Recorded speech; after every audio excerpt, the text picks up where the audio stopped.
ऐसे हैं जिसका कभी चरित्र से पतन नहीं हुआ।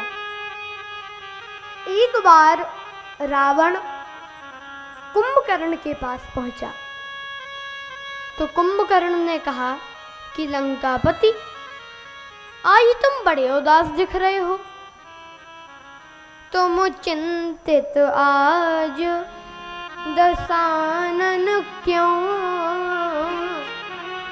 तुम क्यों चिंतित हो? रावण बोला, हर ली हमने मिथिलेश कुमारी, हमने मिथिलेश कुमारी का हरण कर लिया। कुंभकर्ण बोला, अधिकार किया तुमने उन पर? तुमने उन पर अधिकार किया? रावण बोला, कैसे अधिकार किया? लखती ही नहीं वह और हमारी, वो हमारी ओर देखती ही नहीं है।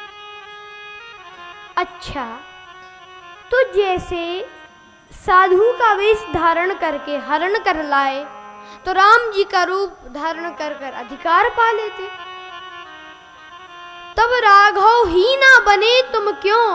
रावण बोला, इसमें हमको भय भैरव भारी क्यों? जब राघव रूप लगा बनने तब मातु समान लगी पर नारी। जब मैं राम जी का रूप धारण किया मैंने तो मेरे मन से तो वासना चली ही गई। मुझे दूसरी की नारी माता के समान दिखने लगी तो बैरऊ राम बड़ाई करहीं। राम जी के शत्रु भी उनकी बड़ाई करते हैं। एक दिन जब राम जी का और रावण का युद्ध चल रहा था तो मेघनाथ का वध हुआ।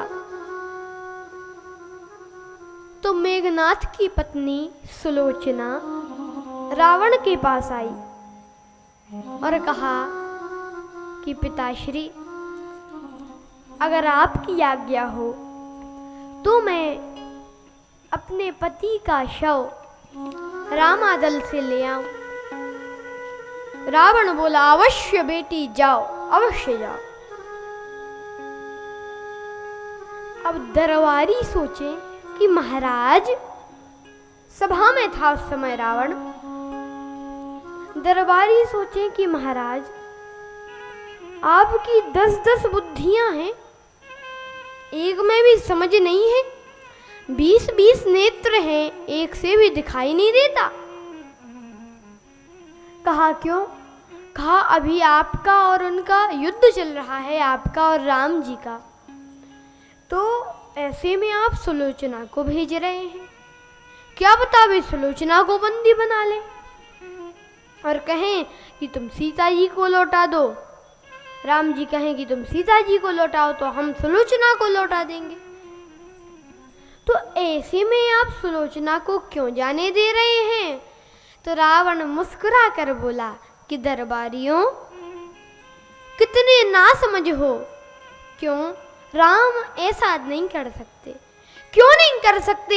जब आपने उनकी पत्नी का हरण किया है तो वे भी तो सुलोचना को बंदी बना सकते हैं। रावण बोला, इसलिए क्योंकि ये काम रावण का है, ये काम राम का नहीं है।